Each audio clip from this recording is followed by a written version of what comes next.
Warning: minor spoilers for various Godzilla movies. Godzilla can neither die nor prey on people or things.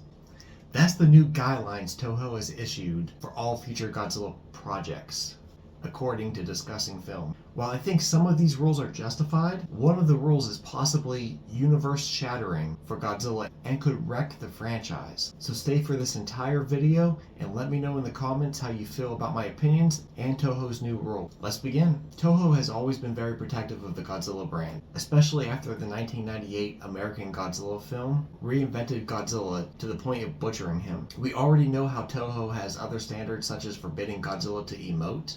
Toho sees Godzilla as more of a mindless beast that just stumbles into things unpredictably, like a giant zombie. But as Toho gets more aggressive with their protecting Godzilla, are they unintentionally stunting his growth?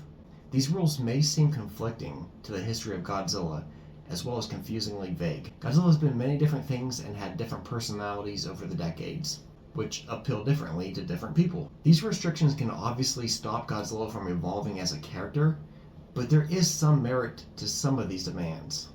I'm willing to give Toho the benefit of the doubt on one specific angle here. Godzilla has adapted over 75 years to represent different meanings, such as the dangers of nuclear weapons, or change to represent Japan's standings in the international community.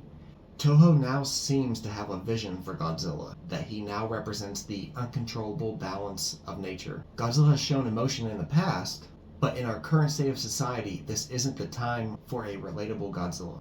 Still, that didn't stop director Adam Wingard from making Godzilla smile in 2021's Godzilla vs. Kong, despite Wingard admitting in an interview that he knows that he wasn't allowed to do so. So it seems that these rules can be at least partly sidestepped. Godzilla not being able to die is now a long-standing rule, but even Toho has partly killed Godzilla in 2001's GMK and 2023's -1, not including the brief end segments where Godzilla was revived.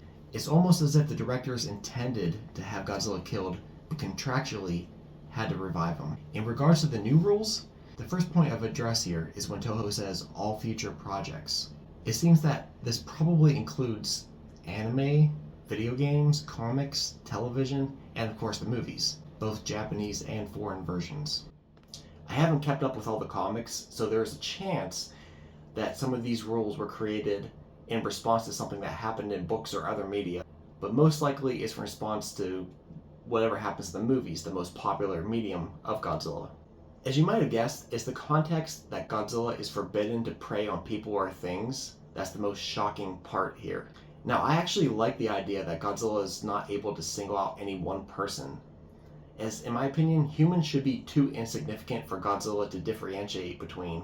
He just hates humans as a whole. I like that idea better. Still, I disagree that Godzilla can't prey on humans at random, or partly in response to being attacked. Most recently, Godzilla -1 had wonderful moments of his early form, directly attacking soldiers. That worked.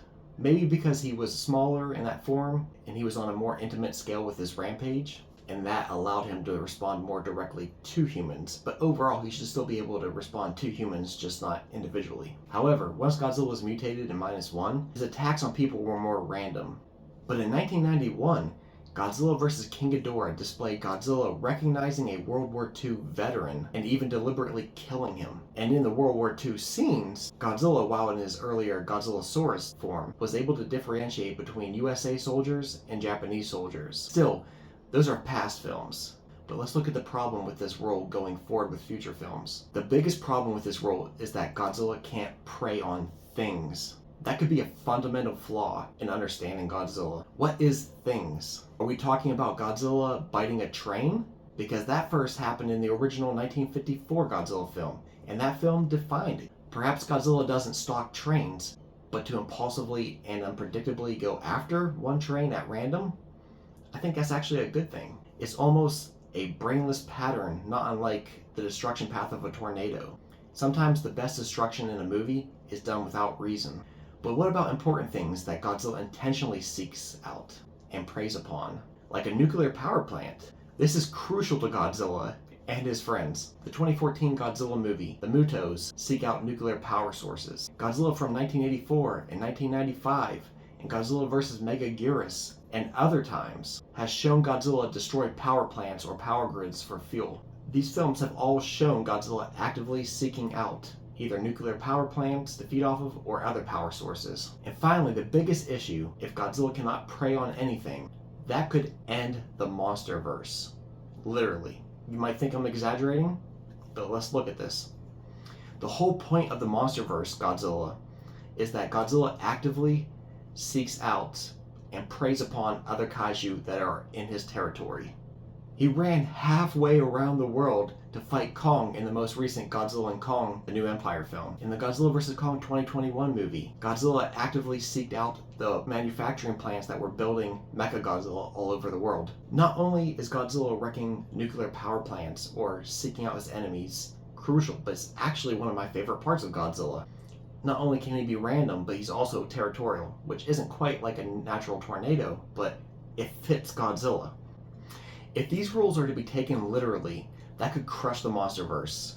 Godzilla as a character would have to change drastically. He can no longer patrol his territory, which defeats the purpose of Kong having to keep his territory in the Hollow Earth. On the other hand, this could demand better scripts if the writers are forced to find new ways to explain how Godzilla more naturally stumbles across other enemies, rather than preying upon them. Unfortunately, I don't think Hollywood would care enough to write clever transitions in the scripts as to why Godzilla's behavior has now changed, and unfortunately Hollywood would probably just do a cheap write-off and force more jarring plot holes upon us, and just say, hey, just accept it, Godzilla acts differently now. As far as -1, it may seem restrictive to the sequel, but the writing for that series is so much better that I have faith that they will naturally find a way to have the Godzilla -1 sequel done with care and with good reason. Bottom line, these rules are vague at best. Why is Toho making these rules a priority when there are other issues that need addressed?